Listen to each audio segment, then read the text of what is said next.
We're here with Kristen Jurn of H55 Technologies. They're partnering with a beautiful company called Bristell on one of the world's first electric trainers. Now, we don't have the electric version on display today, but we do have the airframe that is electrified. Why don't you tell me a little bit about the airframe and about the electric trainer? Certainly. So H55, as many of you may or may not know, is the technological spin-off of the Solar Impulse project. So that electric technology that was proven when the solar panel powered electric aircraft went around the world is what became H55, and that electric technology is now going into a Bristell B23. We flew our B23 Energic is what it's called, and that is the H55 electric powered Bristell B23. It is this airframe, but we have the batteries go into the wings, so they replace the fuel tanks of the aircraft. We have a few that go forward of the firewall. What that does is that maintains the same CG and the same weight and balance as the certified Bristell. We've put enough of the battery modules in to give an equivalent of 140 horsepower for the aircraft. So you're getting 110 knots, but we'll call it 105 at 65% power. And with our electric version, you have 70 minutes of endurance. That's the battery generation that we have spent the last 7 years having certified. So what we're delivering in the US in 2028 is expected to have closer to 80 minutes. Because it is a later generation of the cell technology upon which our modules are built. And your charging is one-to-one, exactly. So if you fly an hour, you would need an hour to charge. That's fabulous. Yes, and since we're talking about motors, this Monday we had really exciting news that came out of Sion.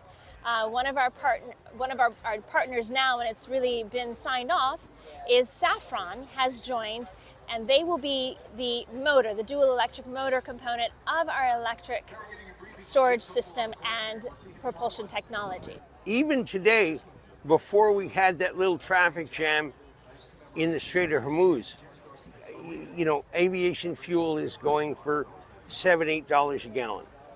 And so even at that point, given that and the cost of overhauling an engine, what's the difference in operating costs? I would say that in operating costs, just your general expected operating cost. Right. You're going to save anywhere from $40,000 to $60,000 a year on that, just on your general maintenance, because your 50 hours, your 100 hours, they become visual checks in the electric.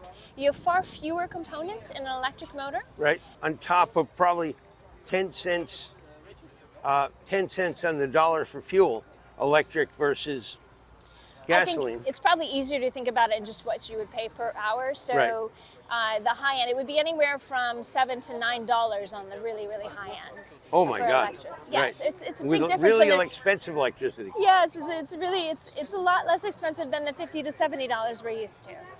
On top of the maintenance. On top of the maintenance, and yes, and the labor, and then the downtime, right? Because again, we don't have very many parts. The electric engine goes for thousands of hours before needing a TPO, and you just need to change the water glycol cooling for it once a year as part of its annual.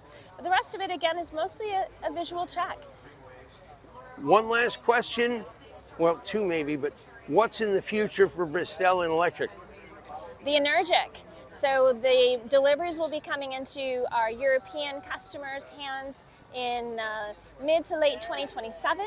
And then for the US, we are slated for deliveries in 2028. So yes, the future is electric, and with the B23 Energic from Bristell, it's a beautiful vision.